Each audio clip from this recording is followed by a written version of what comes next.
everybody, thanks for coming back and joining me for let's see what Taz's face is going to do in this video. Oh, well, that was interesting, wasn't it? I had an allergic reaction to the to some new moisturiser that I bought, and it just, by the end of that video, I was going redder and redder, pretty much this colour, and by the end of it, when I finished recording, you could literally see every finger mark where I had tried to rub the cream in, where I'd rubbed it down my neck, and I looked like I'd been slapped about. So that has now gone in the bin. I had to take an antihistamine, but I don't normally have reactions like that. I do have sensitive skin, but that was quite alarming because I just was getting hotter and hotter, and I thought it was the heating, but you know, in your face, your actual skin is burning. So that was a little bit freaky. So lesson learned, stick to the moisturisers that I know. Now, while I'm speaking of beauty products, I just want to give a quick shout out to Sally in Hove. She runs the eyebrow studio. I recently went with my bestie. We decided to do it for a Christmas present. And we went down to Hove and we had microblading done. So I had my eyebrows filled in. I naturally have very, very patchy eyebrows. And for anyone that is thinking of doing it, I can highly recommend Sally's studio. You do have numbing cream on. You're not meant to feel too much. I did feel a couple of bits. So when I went down there next time, I made sure that I wore lots of numbing cream in the car. So yeah, it made for a very interesting drive.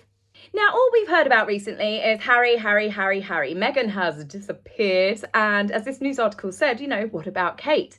Well, as it turns out, this book has definitely backfired on Harry as well, because Catherine is now more popular in the USA than ever before, more popular than him, more popular than Meghan, and the same in the UK. Catherine and William are up here, Harry and Meghan have plummeted. They did initially have a spike with the Netflix drama because people that hadn't been following them from the beginning, they maybe didn't follow their storylines, they weren't aware of all of the, you know, the things that had happened in the build up to them leaving, all of the demands, the attitudes and various other things that had come out in the news. So you can forgive certain people by going, oh, poor them, oh. But the book undid people's sort of like brief burst of kindness and kind of compassion towards the couple, because the book has undone every storyline that Harry and Meghan have tried to push and confirmed storylines that they have also tried to deny.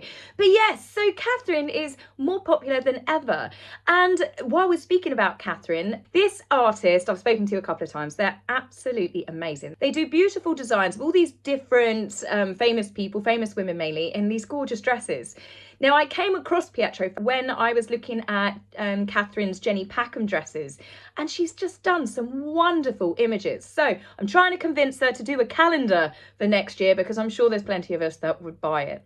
Now, in real images of Catherine, we have seen the Princess of Wales, and she was doing one of her favourite things, and that is visiting a children's nursery. Yes, she was absolutely in her element, meeting with parents, meeting with children, and then, of course, the education providers that run the nurseries. This all links into Catherine's work that she's done over the past decade and more, really to do with early childhood development, all to do with the Royal Foundation. Catherine was there to discuss the importance of nurseries in shaping development in children from, you know, well, basically from as soon as possible. I have to say, there was a little star of the show, and it wasn't Catherine. This little boy was determined that he was going to be the star. He did not care that there was a princess there. He did not care who Catherine was. He was determined to put on a show for the photographers, and he's absolutely adorable in his little Bob the Builder outfit. I suppose Bob the Builder's probably not even a thing anymore, is it? I'm showing my age.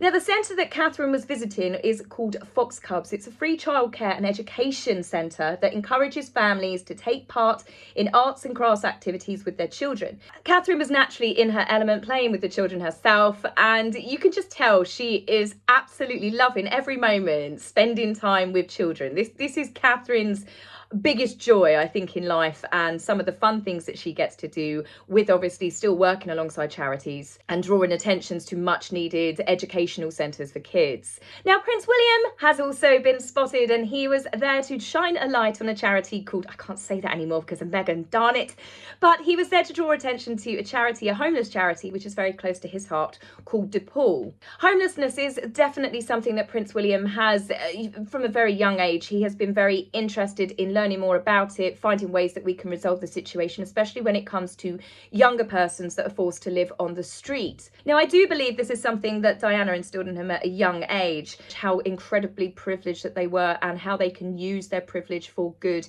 to draw attention to people, which William has definitely carried forward. Prince William once even spent a night living rough on the streets of London. Obviously, he had security with him, but he experienced it for himself. And I remember him saying that it was truly terrifying, and he doesn't understand how people can cope with living through that night after night. Now, the charity itself does something called Night Stop, and what they do is they get a group of volunteers, they work with people that a young person that may be sleeping on the streets can actually basically couch surf, someone that's got a spare bedroom. So they put the teenagers or the young people into a safe environment at night. Obviously, living on the streets is incredibly dangerous, and it seems to be, from when we read these awful stories in the news, it is definitely becoming more frequent and the dangers seem to be increasing. They also help provide services to families in crisis to help keep them together. So it's actually a very interesting charity, and I looked them up myself after, obviously, Prince William drawing attention to them. And this is one of the things that I love about the royal family. I learn more about charities or community projects and things that are actually happening in the UK that restores my faith in humanity, because I see Catherine William or the wonderful Countess of Wessex, who on Friday, she celebrated her 58th birthday. She is absolutely beautiful woman, and 58, she just doesn't look it at all. I love Sophie. I have done a video on her called, funny enough, Sophie, if you guys would be interested in learning more about her, but I do feel that that video is now outdated, and I will be doing a more up-to-date video on Sophie and some of the other royals that we don't get to hear so much about, because she is such a compassionate, wonderful person. She gets involved in things that don't make it into the headlines, that don't make it into the newspapers, and she is definitely one of my favourite royals. Due to a lot of the attention that has been brought onto the royal family, some people that may have never been interested are now interested, and sadly some people don't see the good things that our royal family do. It's not all tiaras and ball gowns. And that's the thing, whilst we get occasional film premieres and state banquets, and we're oohing and ahhing over Catherine's latest Jenny Packen collaboration, this is the real roots of what the royal family does to help others. They use their platform, they use their connections to help draw attention to charities, providing much needed funding, and even helping the charities and communities to grow. Our royal family do so many wonderful things. Now, before I get on to the Montecito duo, let's talk about King Charles. Charles is diverting £250 million a year to be put into public services. Let's hope that bypasses the government's, i.e. our MP salaries, and actually gets put forward to projects and communities that are desperately in need of money.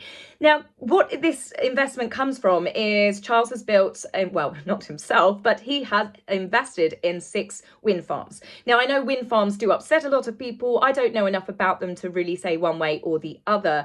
But the fact is, it should bring in £1 billion per year, of which Charles is diverting 250 million of that to be put back into the treasury. So this is Charles putting money where his mouth is. He is very concerned about the cost of living crisis. I think he does genuinely care about people, and it was nice to see some positive news, especially the fact that they do have an extremely privileged life, and you can see that Charles is trying to make other people's lives better.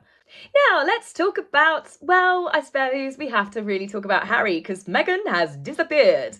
But Harry's book, there is nobody. I've said before, Lupo, the poor doggy that died a few years ago, even got dragged into it. Now he is gone for Princess Anne. Yes, his auntie, Princess Anne, the Princess Royal, the hardest working royal. Harry has made a swipe. Princess Anne has long been labelled the hardest working royal for years. Her dedication to her military roles, patronages, plus her no-nonsense attitude has long seen her be named as a very, very firm favourite when it comes to the popularity of the royals. Plus, Princess Anne, another reason why people love her was the fact that even though she was second born, she chose not to give her children titles. Her children being Zara Tindall, as we now know her, and Peter Phillips.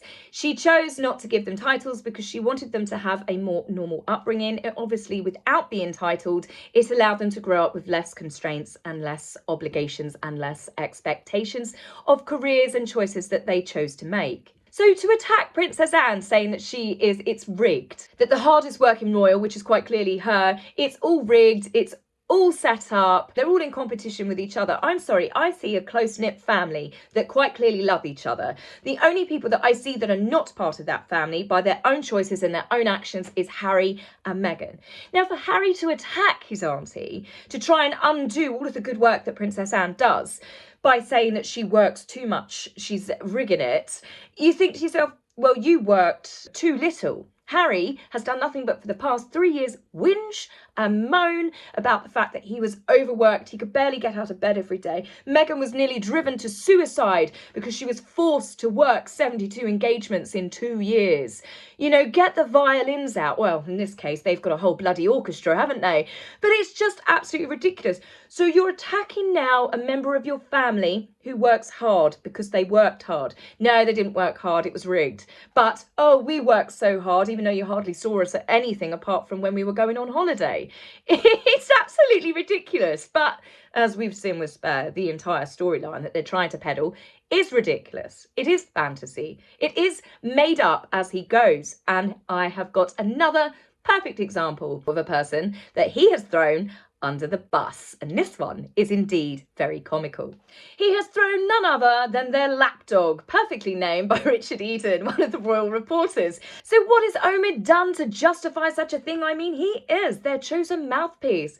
Well, Harry has called out Finding Freedom as some of the storylines as being utter nonsense. No kidding, we didn't need Harry to tell us that. But the weird thing is here, which needs picking up on, Harry and Meghan in court had to admit that they lied to the public, they lied to the royal family, they lied to the judge in the Mail on Sunday court case, that they had in fact contributed to Finding Freedom. Meghan sent them basically a dossier with the contents list of all these different subjects that she went over. She got her staff to fact check with them. Sarah Lantham, I think her name was, she got in trouble because she basically turned around and said, yes, I was involved. I was told to pass on information. So Harry and Meghan have forced so many members of their staff to lie for them. They got Omid Scobie to admit publicly that the authors had nothing to do with Harry and Meghan, but then obviously it all came out. So again, Harry and Meghan's credibility, still people believe them. Their version of events and their truth is the truth, even though that they have been caught out lying by judges.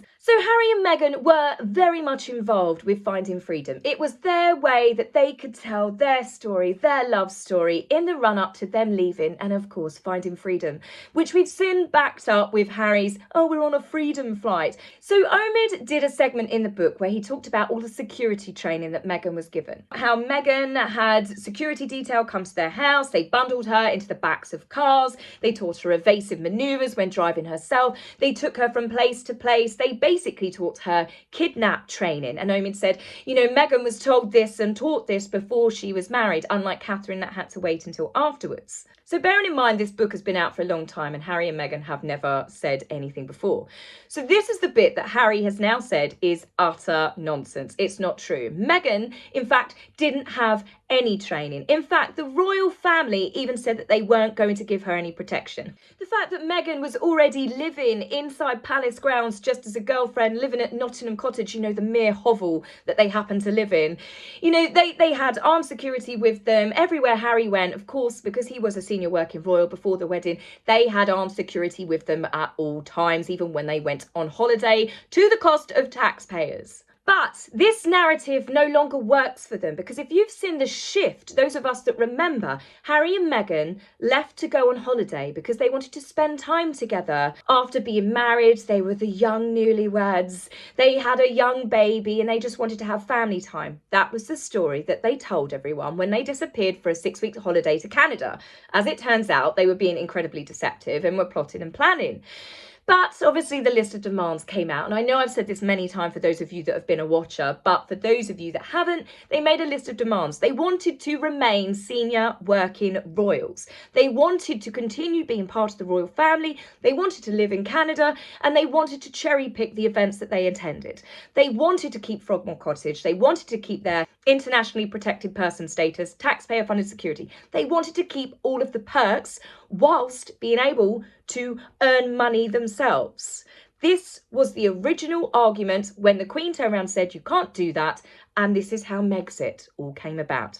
They always wanted to earn their own money. Meghan was reported to have said when she was doing a meet and greet in Australia, one of her first royal tours, to turn around and say, I can't believe I'm not being paid for this, despite having the utmost wealth and privilege more than any other woman in the world at that particular time, who wasn't born into it, who married into it. But this is what Harry is depending on, though, people's morbid curiosity to continue hearing what he's got to say. And the problem is, there was Finding Freedom, which we know they contributed to. There was all of the list of demands. It's only as more and more things they got turned down on, that they weren't allowed to keep certain things that they had demanded and expected, that's when the stories progressively got worse. So we've gone now from Harry wanting to just still work as part of the Commonwealth in a Commonwealth country, which is Canada, with raising his family with privacy in a much more normal, grounded life than being in the royal fishbowl, to that Harry and Meghan barely escaped with their lives, that they were cut off financially with no notice given because they had a biracial son, because Meghan is a black woman. They were literally hounded out of the UK by the evil racist media and the public. We were running outside Frogmore with pitchforks trying to get them to go. Harry has even pointed out in Spare that they barely escaped with the clothes that they had on their back. They had nothing. They had to rely on the millions of pounds that Diana and the Queen Mother had left them. Again, you can hear the sad orchestra playing in the background. Their lives were completely in danger if they had spent another day in the UK and working for the evil villains that is the royal family. That is the narrative that Harry is pushing. So he can't have Omid Scobie's book, which everyone knows they collaborated on, signed off on and agreed with, saying, oh, Meghan was given lots of security training. Now the story is Meghan was not given any training. They left her to walk the streets, to be hounded by the paparazzi. Meghan could have been killed. That's how evil the royal family are. And that's the exact reason why Omid is the sacrificial lamb that has been pushed under a bus for Harry's new PR drive, to try and sell the story for people that have only just tuned in, for people to go, oh my gosh, they didn't give her security. She was chased down the streets. I would like to get you to try and find one piece of footage, one photograph of Meghan with her life in danger. There might have been some clips in Netflix of Meghan going, we're being chased. Did you see a guy on a moped? Did you see anyone hounded them? You hear Meghan talk about them in the car park, but you never saw anything. Meghan and Harry were heavily protected. Meghan, she moved in with Harry at Nottingham Cottage. And don't think for one second when they had their secret Cotswolds love nest that their privacy suddenly got invaded, because I'm guessing Meghan rang that one in. And the thing is with Nottingham Cottage, it is in the grounds, the palace grounds, and they had taxpayer-funded armed security around them at all times. Whilst Meghan was only merely a girlfriend, if Harry visited her in Canada, he would have had taxpayer-funded security with them. Harry has always had taxpayer-funded armed security guards around him, protecting him since birth. The only time it stopped was after Canada, when they left to go to America, when it became all too apparent that they had no intentions of working alongside the royal family and part of the Commonwealth. They were jumping ship. They used Canada, they used the Commonwealth, and they are now using the public's sympathy to try and peddle a new narrative. And the problem is, everyone remembers their first version of events, their second version of events, their third version of events. And each time we hear the story from either one of the couple, it's so completely different to their originals. And I say originals because, I mean, what's this, the fifth or sixth different account of what actually happened with them? So for anyone that is truly believing now that Meghan did not have any protection, any training, she was left to wander the streets with no police protection, just her and Archie. As I have said, this is quickly becoming one of my catchphrases, but it is perfectly accurate here, and that is, I've got some toasted ice to sell you. It's verging on ridiculous every time that a new storyline comes out about the couple. His credibility is now so low that even Love Honey, which is a very famous sex toy company that rivals Ann Summers in the UK, even they are telling him to stick a gag in it. Yes, absolutely perfect, really. Perhaps we can all pitch in together and send some of those over to Montecito. So on that lovely note and that imagery, which I'm sure you didn't need of Harry with one of those, is this the end of the video. So I will be back and I will see you next week for more fun and royal news. Take care for now. Bye.